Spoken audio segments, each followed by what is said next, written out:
There are a lot of non-technology solutions to monetary expansion. I mean, gold is a 5,000-year-old non-technology solution.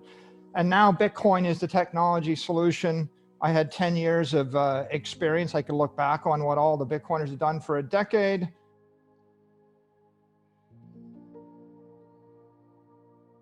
And I just had to make a guess, which is the rest of the world going to be rational and look for a technology solution to their problem? And I don't think it's an irrational thing to bet on technology in the modern era. So that's what Bitcoin is, great monetary technology. You know, I think what's driving the Bitcoin market is institutions. And institutions are bringing billions and billions of dollars to Bitcoin because they want to store a value against monetary inflation. Everybody's buying this Bitcoin on regulated exchanges. They're storing it with regulated custodians, and they're doing it subject to AML, KYC regulations that have been in place for a long, long time.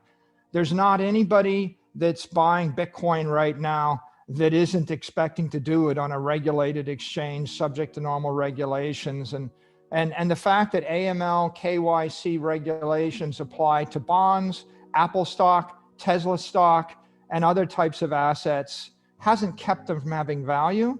So I think the summary here is we're going to find conventional AML, KYC regulations applied in Europe and the United States. And everyone that's buying Bitcoin and holding Bitcoin as a monetary inflation hedge is going to find that to be acceptable. And this is much ado about nothing.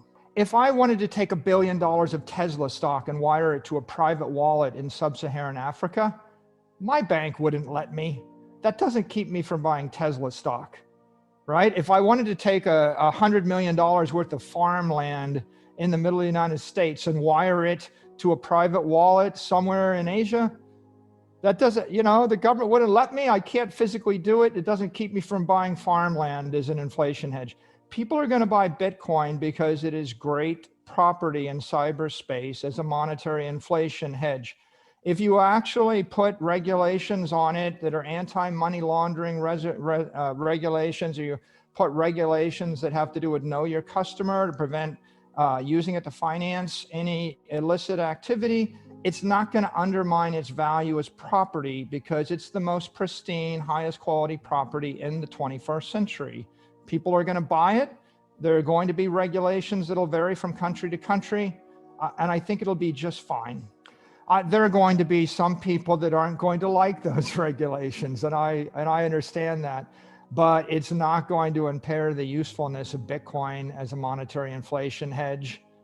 Well, I think that gold served as a store of value because it was hard to produce, and every wealthy person on the planet agreed that gold was the principal fundamental money, right? The gold standard, if you will. 5,000 years of the gold standard, it makes sense. All these things make sense until humanity invents something or engineers something better. Horses, wooden ships, swords, bows and arrows, brick walls, roads, they all made sense until we had airplanes and electricity and modern technology and telephones and the like. So, you know, Bitcoin is, you could think of it as a social network combined with money. If everybody on the planet agreed to put their money on a digital network, the Bitcoin network, and sell their gold, you would have something which had all the benefits of gold, none of the liabilities of gold. That's what's happening right now, right? That's why Bitcoin is up 300% in the last 12 months and gold is up 15%, right? If you wanted a year when gold should have performed, a year of political instability combined with monetary expansion, this is the best year I can remember in my lifetime when, well, you know, maybe back in the 70s you had something, but in the last 20 or 30 years, this is a year when gold should have performed, but it didn't. And the reason why it didn't is because Bitcoin is digital gold. And when somebody comes along with something better than the 5,000-year-old non-technology or old technology, it replaces it. Now, why is Bitcoin better property? Well, because it's pure monetary property in cyberspace. It has no weight. Therefore, I can move it at the speed of light.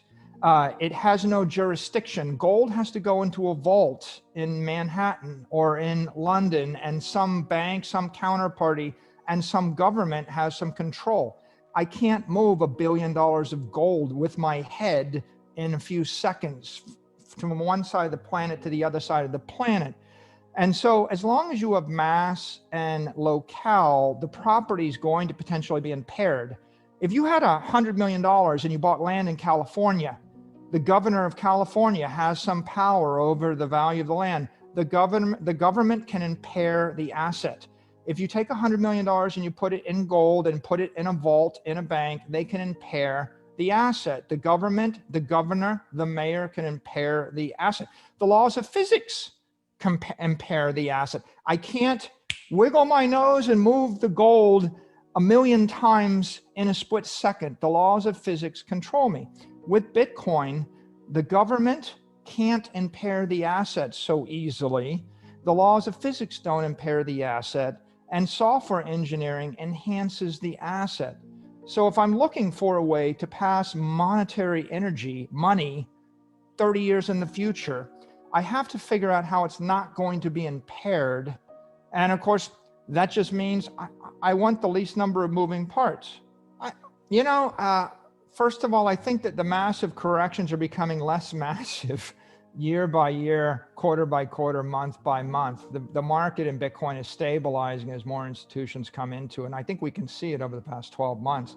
Second, I think that everything that's living on this earth is volatile, and things that are dead are not volatile. And so I would much rather have a volatile 300% return than a non-volatile 15% return or a lesser return. And there's least volatility in cash with a 0% return. So stability is stagnation, volatility is vitality. Living things are volatile. I like living things. I want to live. Life force implies volatility. It's like a Jedi mind trick to convince you should be afraid of volatility. If volatility is going to return 200% pre-tax every year for 12 years or for 10 years, and you're afraid of it, you lost 99.5% of your wealth because you're afraid of volatility. That's like, you can't raise your children in a bubble and tell them they should not. I mean, if they stay in their basement and they never leave the house and you surround them with the bubble, how are they going to grow and live and prosper? No, I like that. You're getting me there. I like that.